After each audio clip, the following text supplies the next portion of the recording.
what do you call it? The public, the court of public opinion, because there's always sort of that, you have one half that puts the blame square on the guy that is being accused, no matter if there's evidence or not.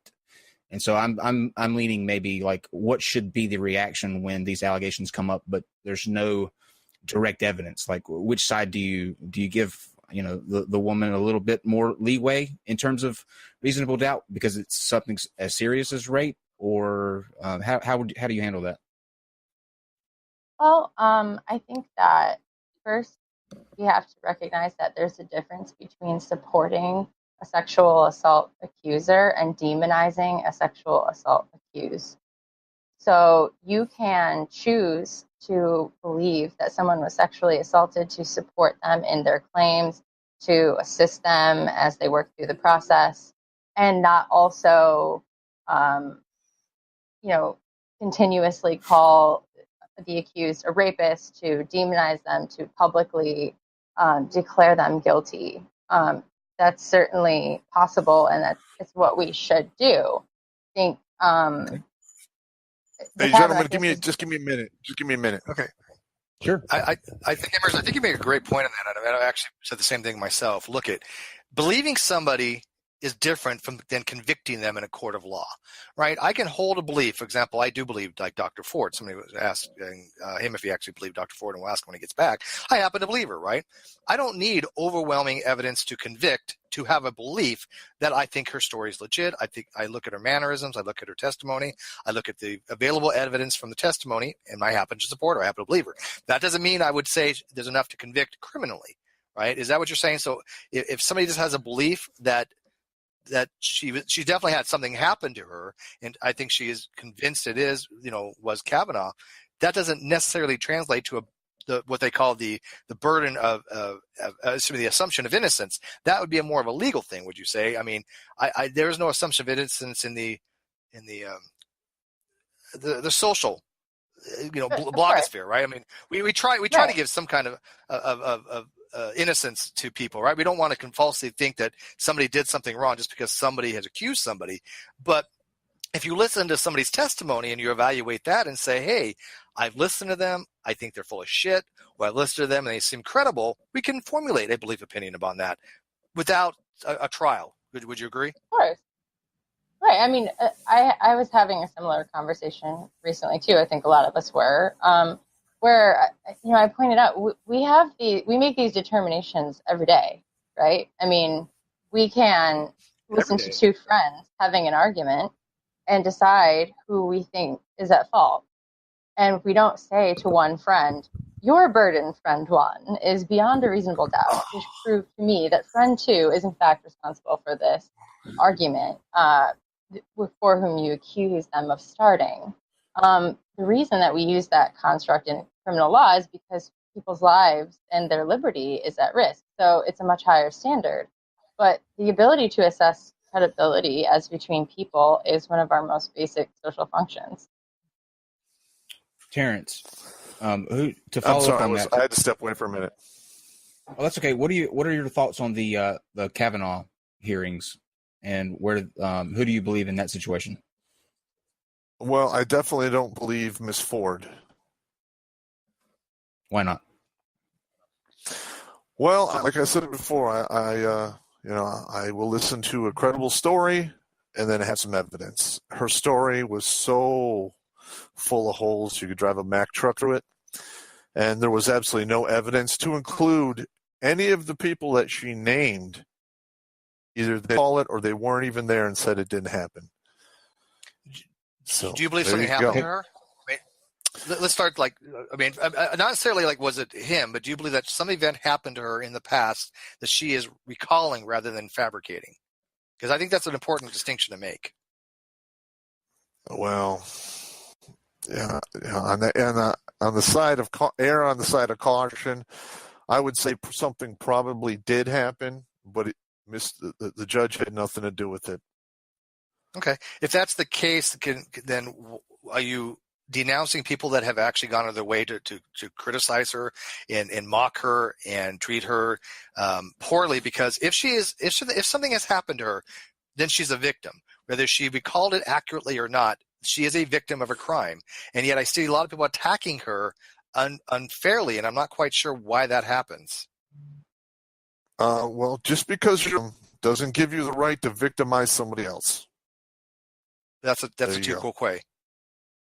I mean, I'm asking though, why do people like Trump even has demonized Ford, and other people have demonized her for coming forward, and yet the narrative should be that if something has happened to her, we should treat her as the victim and have some compassion, some empathy, have some sympathy, and then try to get to the core of the actual facts, right? I mean, that's what they would do in a court of law. Well, you're absolutely correct. But you can't demonize somebody for being a victim, and I think that's what I see from the feminist side that I do agree with. People do get victimized, and they get victim shamed, and I don't like that. I don't think that that's the society that we should have, and I think that it does prevent people from coming forth when they have been the victim of a crime. Would you agree? I agree with this, that the Democrats, if they respected Miss Ford and they didn't want to see her victimized or shamed, should have brought this accusation up in the beginning, and it would have been handled behind closed doors. They would have, got to the bottom of the accusation and either said it's credible or it isn't. And if it wasn't credible, it would never even made the light of day. But the Democrats held it to the very end to turn it into a shit show, which turned into a huge mudslinging fest. And you and I both know when you start slinging mud, sooner or later, some of it's going to hit the fan, and then everyone gets hit with mud. That's a fair criticism, actually. Emrazz, how do you address that? Yeah. Well, I think that I haven't seen 100%. I don't have a clear understanding of why the Democrats handled it the way they did. I know, for instance, that the reason they did not bring it up sooner was because Christine Blasey Ford specifically asked them not to. So in that respect, I understand why they didn't bring it up sooner. As to whether because she had specifically asked them not to, it should have never been disclosed, that may be the case. I'm willing to say that it seems like there was some mishandling there somewhere. I don't know where, but I think it certainly it lent to the perception that there was something strange going on with the timing, and I think it harmed her credibility. And so for her sake as a victim, I wish I and others had a better understanding as to why it played out that way. But with that being said, the response of, I think the Democrats shouldn't have put her in this position to be victim shamed is really kind of a dodge, because the question was, do you think that victims are afraid to come forward, as Blasey Ford was afraid, because they are shamed? And the Democrats are not responsible for the timing of every rape accusation, but nearly every rape accusation results in victim shaming. So do you believe that victim shaming is a reason why victims don't come forward? Do I think that they don't come forward because they're ashamed? Right. I suppose that does have something to do with it. But also, on the other hand, maybe they don't have any evidence. Maybe their story is not good. And if you come forward and you don't have those two things, you're gonna find yourself with some criticism. But why is it that you can justify shaming someone simply because of your assessment of their evidence? So, like, for example, if I'm hit by a truck but no one sees it happen, did I still not get hit by a truck? People's lives are ruined by these accusations. And furthermore, when these accusations come up and afterwards, it's nuts.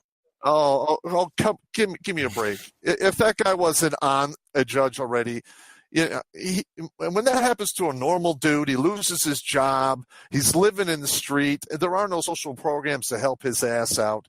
Just stop there, okay? That's just ridiculous. And furthermore, when those kind of accusations come forward and there is no story to support it, and there is no evidence, those people that bring those accusations should be sued into the Stone Age. Sure. I don't disagree with that. I agree with that. Emrazz, do you agree with that? Do you think if somebody gives false testimony in the fact that they have damaged somebody's life, even if that person doesn't go to jail, but if there's been a damage to the reputation by bringing false charges, they should go after them in civil court for damages? Because I certainly do, actually. I think that's called libel. That's a cause of action that exists for monetary damages. Mm-hmm. And it should be pursued. Yes. There's a really. Do you think Miss Ford and everyone that made that all happen should be dragged into court and sued? Because I want to see that. I'll buy popcorn for that. Well, that makes you seem like with popcorn, that's a very vindictive thing to say. I mean, libel is a cause of action that you bring. You're damn right I'm a vindictive person. I am not a nice guy. Okay. No, that's when you okay. bring I don't need you to be allegations nice. like that destroy people's lives, vindictiveness needs to come into play. Because if that doesn't happen, it's going to go on forever. Right. So libel is a cause of action that allows you to sue for monetary damages where someone made a false statement about you and it led to reputational or monetary harm, and you can recoup the harm that was caused to you. It does require you to show that the statement was in fact false, which is why libel is not ultra common in cases of false accusation, because you'd have to prove that in fact statement that the claim was 100% false. And in a case like Kavanaugh, you'd also have to prove actual malice because public. No. In civil court, you also have to prove damage. In civil court, the burden of proof is not 100%. You're out of your mind. In civil court, it's much lower than that. I don't think it has to be 100%. What did you say? 100%? She just said 100%. Did you? Okay. You have to prove that something was false. Yes, that is a burden to meet the test. Libel. Let me break in just real quick. There's a really large super chat that just came in, so I'm going to go ahead and read it. Jamie sent in $100 to say, Terrance, for whatever it's worth, I walk a perfect line between chivalrous conduct and ensuring equal contribution when dating. The key is heavy filtering up front and waiting to have sex as long as possible. This formula has resulted in having to fight dates off with a stick. Nice swords. Yeah, I think that's a good way to be. Actually, I don't see a problem with that. Thank you, Jamie. Yeah, thank you, Jamie. So, I asked you this ahead of before we went live, Terrance, and there's some people earlier that mentioned, and I think it's worth asking again. Then we'll get Emrazz's take on it. But what is the difference between guys who are MGTOW and incels? Can you explain where there is a difference in the ideologies there? Well, MGTOW are just guys that just they're done for the most part, and they're doing their own thing. Incels, I think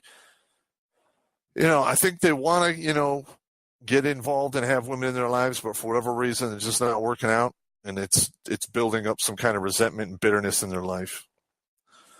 Now, when you say you're done, does that mean that you're not going on dates or plan to get remarried or anything like that? Like, what do you mean by when you say you're done? I will never remarry again. No, that's never going to happen. I will never hand that kind of power to a woman over me again. And any men that are watching this, I suggest you do the same thing because it's insane.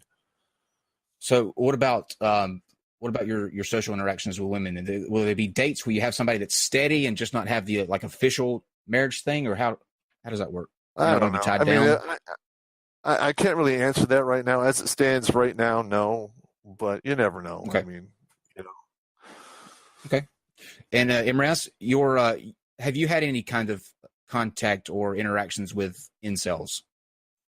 And what do you see the difference in the two ideologies are?